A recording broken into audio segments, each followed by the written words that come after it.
with us Mr. Sudharak Olwe. He needs no introduction. So I would like to know from Mr. Sudharak about this initiative that we have taken, and he would. Yeah. Thank you, Sanjeev. Very congratulations for the World Art Conclave, and I think it's going to be a great platform for the artists in and around country and the world. And there will be a lot of conversation, dialogue, and it will be inclusive of all artists around the globe. I wish best to them, and looking forward for the great expo in coming year. I think there are very crucial points which have been raised. You know, I mean, there are certain problems with, I would say, our whole profession of visual art. We always have something ideal outside us, outside our country. And my experience of working in a museum has taught me that there is a lot of specialization in other countries.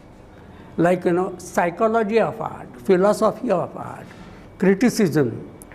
I mean, there is specialization, whereas I think that whole responsibility comes onto an artist, because these positions have not been acquired by anyone.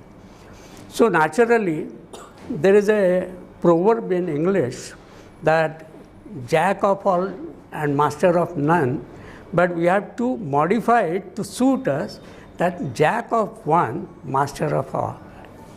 Something like this, you know.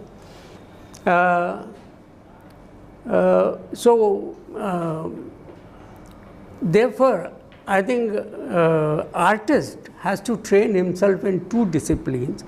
One is that painting itself, and second is to think and articulate his thoughts.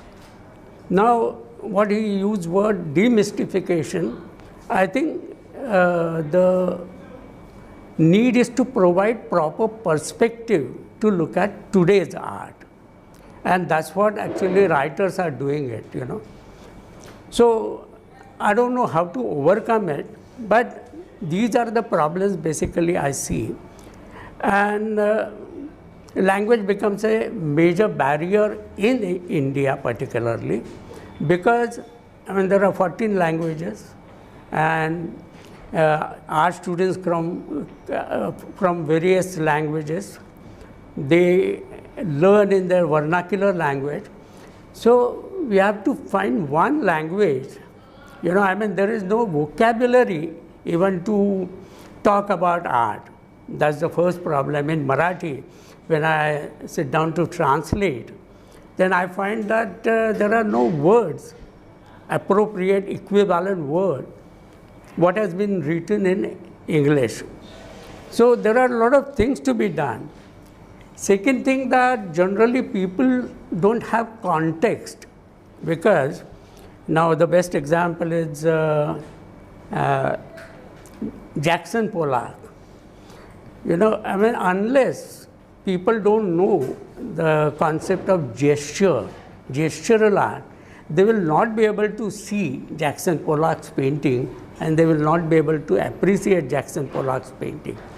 So basically, through reading, I mean, through writing, we have to provide perspective to look at art, and that too, today's art, and of each individual artist.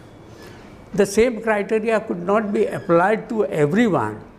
So these are the problems, and I think exhibition is one of the sort of medium to reach maximum people. And as I suggested earlier, that there could be interviews of several artists, where artists will speak to the audiences.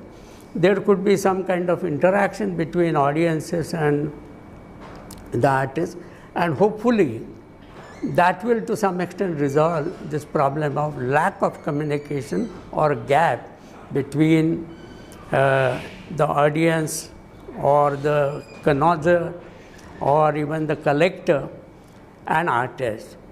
Basically, as initially said, that art starts with material.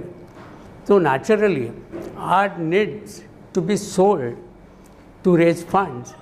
And when collector is there, then I think indirectly is supporting the artist or encouraging the artist to produce more. Because, I mean, limitation is that, that artist has no material. He has, several ideas, but he has no material. So to some extent, by selling, he overcomes this difficulty. And I think exhibition is one of the most appropriate medium to reach people, to reach collectors, to reach galleries. Even galleries need to know many artists, so that could be done through this exhibition.